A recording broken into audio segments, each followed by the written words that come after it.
Glasgow में संपन्न हुए कोप 26 शिखर सम्मेलन में माननीय प्रधानमंत्री श्री नरेंद्र मोदी द्वारा दिए गए पंचामृत सिद्धांत संपूर्ण विश्व को ग्लोबल वार्मिंग के खतरों से बचाने के लिए अति आवश्यक कदम है। इन सिद्धांतों में निहित दूरदर्शी सोच के दूरगामी परिणाम होंगे जो कि संपूर्ण मानवता के कल्याण में मील का पत्थर साबित होंगे। इसी दूरदर्शी नेतृत्व की बदौलत भारत नवीकरणीय ऊर्जा के क्षेत्र में तेजी से शिखर की ओर अग्रसर है। भारत 2030 तक अपनी 50% एनर्जी रिक्वायरमेंट रिन्यूएबल एनर्जी से पूरी करेगा। वर्ष 2014 के बाद भारत ने 70,550 मेगावाट की विशाल रिन्यूएबल एनर्जी क्षमता स्थापित की है, जो कि पहले से स्थापित क्षमता से 175% अधिक है।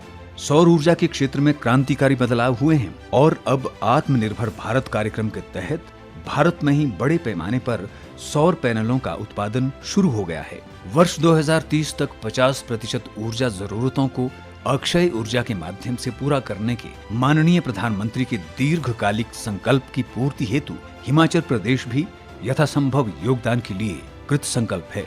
इस वर्ष की शुरुआत में घोषित ऊर्जा नीति अक्षय ऊर्जा की विभिन्न स्रोतों के दोहन को प्रोत्साहित कर 2030 तक 10,000 मेगावाट अतिरिक्त ऊर्जा क्षमता स्थापित करने का लक्ष्य रखती है। इसी कड़ी में Himachal Pradesh power corporation limited Chamba जिले में 48 मेगावाट की चांजू 3 और 30 मेगावाट की देवथल चांजू जल विद्युत परियोजना पर कार्य शुरू करने के लिए तैयार है।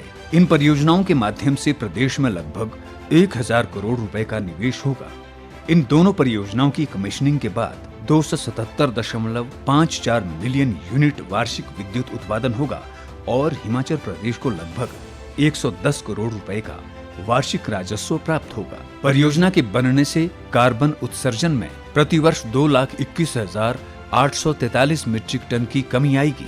परियोजना निर्माण में लगभग 8,76,000 मानव कार्य दिवस सृजित होंगे। पर्यावरणीय प्रभावों को और कम करने के लिए परियोजना स्थलों तक श्रम शक्ति और निर्माण सामग्री को ले जाने के लिए रोपवे प्रणाली का प्रस्ताव है, जिससे पारंपरिक सड़कों की आवश्यकता और पेड़ कटान की आवश्यकता समाप्त हो जाती है। परियोजना प्रभावित क्षेत्र में संरचनात्मक विकास के लिए स्थानीय क्षेत्र विकास निधि में परियोजना लागत का 1.5% यानी 10 करोड़ 23 लाख रुपए खर्च किया जाएगा।